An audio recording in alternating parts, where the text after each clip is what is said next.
You ask Tiger to solve. This deals with linear equations with one unknown. The final result is n equals 42. Let's solve it step by step.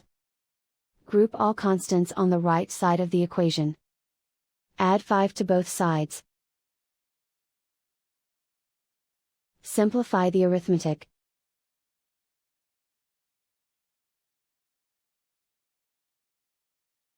Isolate the n. Multiply both sides by 7.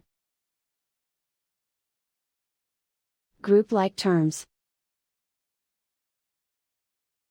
Multiply the coefficients.